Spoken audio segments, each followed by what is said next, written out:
বর্তমানে সোশ্যাল মিডিয়ায় ভাইরাল বন্ধু আমার রশিয়া খাটের উপরে বসিয়া কি একখান গান বানাইছে। বন্ধু আমার রসিয়া খাটের উপর বসিয়া কি একখান গান বানাইছে। এই গানটি বাবা যাদব পরিচালিত ইয়াশ ও নুসরতের আপকামিং কমার্শিয়াল সিনেমা মেন্টালের। আজ আমি এই গানের ব্যাপারে বেশি কিছু বলবো না, শুধুমাত্র বলবো এই সিনেমাটির ব্যাপারে। একটা সময় ছিল বাংলা ইন্ডাস্ট্রিতে হাতে গোনা 2-4টে অভিনেতা কমার্শিয়াল সিনেমা করত। বর্তমানে কমার্শিয়াল মুভিকে বাঁচিয়ে রেখেছেন জিৎ, আর জিতের সাথে তাল মিলিয়ে হয়তো ইয়াশ কমার্শিয়াল সিনেমায় কামব্যাক করছে। ইতিমধ্যে এই সিনেমার গান ও ট্রেলার রিলিজ করা হয়েছে। এছাড়াও একটা লাভ সং এবং আইটেম সং কিছুদিনের মধ্যে রিলিজ পাবে, যেটা আমরা ট্রেলারের মধ্যে দেখেছিলাম। আজকের এই ভিডিওর মধ্যে জানাবো এই সিনেমার গল্প কি হতে পারে, এটা কি কমার্শিয়াল সিনেমার মতো হয়েছে। এছাড়াও জানাবো মেন্টালের ট্রেলারে কার কার পারফরমেন্স ভালো ছিল। রঘুনাথপুর এমন একটা গ্রাম যেখানে সূর্য উদয় থেকে সূর্যাস্ত সবটাই দিদিমণির নিয়মে হয়। কারণটা হচ্ছে দিদি একজন এমএলএ। রঘুনাথপুরে জন্মানোর পর থেকে মৃত্যু পর্যন্ত সবার মুখে খালি একটাই নাম, দিদিমণি। দিদিমণি টাইটেলটা কি এমনি এমনি পেয়েছে? না, এর জন্য অনেক স্ট্রাগল করতে হয়েছে। যেমন রুদ্রাণী চৌধুরী তার বরকে মেরে সিম্পেথি ভোটে জিতে এমএলএ হয়েছেন, দিদিমণি বিখ্যাত ভালো মানুষের কাছে একজন ভালো এমএলএ মানুষ হিসেবে। কিন্তু পর্দার আড়ালে এর ঠিক উল্টো। তিনি স্মাগলিং থেকে শুরু করে হিউম্যান ট্রাফিং ব্যবসায় অনেক এগিয়ে আছেন। তার এই বিজনেসের দিকে কেউ চোখ তুলে তাকালে সেই চোখ উবড়ে ফেলে দেওয়ার ক্ষমতা রাখেন। রঘুনাথপুরে এমন কিছু বিজনেস নেই যার সাথে রুদ্রাণী চৌধুরী ও তার ভাইরা যুক্ত নয়। সব জায়গায় কিছু নিয়ম থাকে, কিন্তু রঘুনাথপুরে কোনো কিছু হলে পুলিশকে বলা যাবে না। এতক্ষণ যা বললাম সবটাই ট্রেলারে বলা হয়েছে। এবার ফিরে আসি এই সিনেমার থিওরিতে। রুদ্রাণী চৌধুরীর ব্যবসায় উন্নতির সময়ে বাধা হয়ে দাঁড়ায় একজন পুলিশ অফিসার।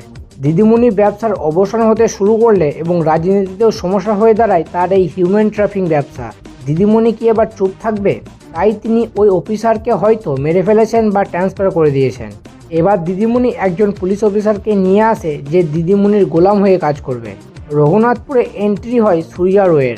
সূর্যা দিদিমণির ব্যবসার ঘুষের টাকা পাই বা না পাই, সে একটা গার্লফ্রেন্ড জুটিয়ে নিয়েছে ঠিকই। এরপর কিছুদিন ভালোই রোম্যান্স চলে। এদিকে দিদিমণির ভাইদের সাথে পাঙ্গা হয়ে যায় নুসরতের। হিরোইন হিরোকে সিম মনে করে, আবার হিরো রেগে গেলে তাণ্ডব। হিরোইনের সমস্যা হলে হিরো তো বাঁচাতে আসবেই। এখানেও ঠিক তাই হয়েছে।